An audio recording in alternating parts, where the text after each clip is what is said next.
ഒരു മകനായി മകളായി നിന്മാർവിൽ ഞാനും ശാന്തമായി ഉറങ്ങിയിടും നേരം. ഒരു മകനായി മകളായി നിന്മാർവിൽ ഞാനും ശാന്തമായി ഉറങ്ങിയിടും നേരം.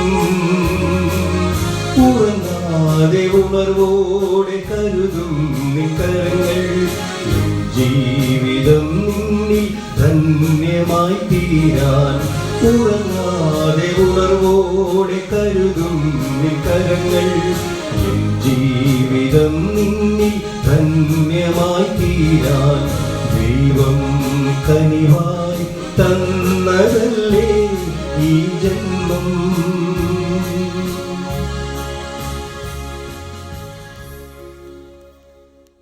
ദൈവനാമത്തിന് മഹത്വമുണ്ടാകട്ടെ. ഇന്നത്തെ പ്രഭാത ധ്യാനത്തിനായി വിശുദ്ധ ലൂക്കോസിന്റെ സുവിശേഷം 17-ാം അധ്യായം 11 മുതൽ 19 വരെയുള്ള വാക്യങ്ങൾ. ഇന്നത്തെ ധ്യാനം നന്ദിയുള്ള ഹൃദയമുള്ളവരാകുക എന്നതാണ്. യേശുക്രിസ്തു യെരുശലേമിലേക്ക് യാത്ര ചെയ്യുകയും ശമരിക്കും ഗലീലയ്ക്കും നടുവിൽ വെച്ച് 10 കുഷ്ഠരോഗികളെ കണ്ടുമുട്ടുന്നു. യേശുവേ ഗുരു, ഞങ്ങളോട് കരുണ കാണിക്കണമേ എന്നുള്ള കുഷ്ഠരോഗികളുടെ നിലവിളി കേട്ടവൻ അവർക്ക് സൗഖ്യം നൽകുന്നു. സൗഖ്യം 10 പേർക്ക് ലഭിച്ചുവെങ്കിലും ശമരിയക്കാരനായ ഒരുവൻ മാത്രമാണ് മടങ്ങി വന്ന് നന്ദി പറയുന്നത്. ദൈവത്തിൻ്റെ അനുഗ്രഹം എല്ലാവർക്കും ഒരുപോലെ ലഭിക്കുന്നു. 10 പേർ ശുദ്ധരായി. ദൈവത്തിൻ്റെ കൃപ നല്ലവർക്കും നന്ദിയുള്ളവർക്കും മാത്രമല്ല, എല്ലാവർക്കും ലഭിക്കുന്നതാണ്. നാമും ദിവസവും ദൈവത്തിൻ്റെ അനുഗ്രഹങ്ങൾ അനുഭവിക്കുന്നവരാണ്. നമുക്ക് ലഭിക്കുന്ന ആരോഗ്യവും കുടുംബജീവിതവും ജോലിയും ജീവനുമെല്ലാം ദൈവത്തിൻ്റെ നന്മകളാണ്. എന്നാൽ ദൈവത്തോട് ദിനംപ്രതി നമുക്ക് നന്ദി പറയുവാൻ കഴിയുന്നുണ്ടോ? നന്ദി പറയുന്നത് വിശ്വാസത്തിൻ്റെ അടയാളമാണ്. 10 പേർ സൗഖ്യമായി. എന്നാൽ ഒരു ശമരിയക്കാരൻ മടങ്ങി വന്ന് നന്ദി പറയുന്നു. സമൂഹം നിരസിച്ചവനായിരുന്നു അവൻ. എന്നാൽ അവൻ്റെ ഹൃദയം നന്ദിയാൽ നിറയുകയാണ്. നന്ദി പറയുന്നത് ഒരു ശീലമല്ല, വിശ്വാസത്തിൻ്റെ പ്രകടനമാണ്.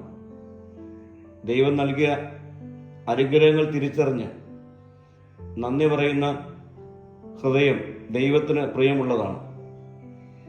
നന്ദിയില്ലായ്മ ആത്മീയ ദാരിദ്ര്യത്തിലേക്ക് നമ്മെ നയിക്കും. നന്ദി പറയുന്ന ഒരുവനോട് യേശു പറയുന്നത് നിന്റെ വിശ്വാസം നിന്നെ രക്ഷിച്ചിരിക്കുന്നു എന്നാണ്. ശാരീരിക സൗഖ്യം ലഭിച്ചതിനേക്കാൾ വലിയ ആത്മീയ അനുഗ്രഹം അവൻ നേടിയെടുത്തു. നമ്മുടെ ജീവിതത്തിൽ ദൈവം ചെയ്യുന്ന അത്ഭുതങ്ങൾ എത്രയോ അധികമാണ്. ഇന്ന് പ്രഭാതത്തിൽ ഉണർന്നെഴുന്നേൽക്കുവാൻ കഴിഞ്ഞതുപോലും ദൈവത്തിൻ്റെ വലിയ അത്ഭുത പ്രവൃത്തിയാണ്. യേശു സൗഖ്യമാക്കിയ 10 പേരിൽ ഒരുവൻ മടങ്ങി വന്ന് നന്ദി രേഖപ്പെടുത്തിയതുപോലെ നമ്മുടെ ജീവിതത്തിൽ എല്ലാ ദിവസവും ദൈവത്തിന് നന്ദി കരേറ്റുവാൻ നമുക്ക് തീരുമാനിക്കാം. പ്രിയ സ്നേഹിതരെ, ഈ നോമ്പ് നാളുകളിൽ ഓരോ ദിവസവും ദൈവത്തിന് നന്ദി പറയുവാൻ സമയം മാറ്റിവെക്കും എന്ന് തീരുമാനിക്കാമോ? ചെയ്ത അനുഗ്രഹങ്ങൾ പോലും നമുക്ക് വിലമതിക്കാം. പ്രാർത്ഥനയിൽ അപേക്ഷിക്കുക മാത്രമല്ല, നന്ദിയും ഉൾപ്പെടുത്താം.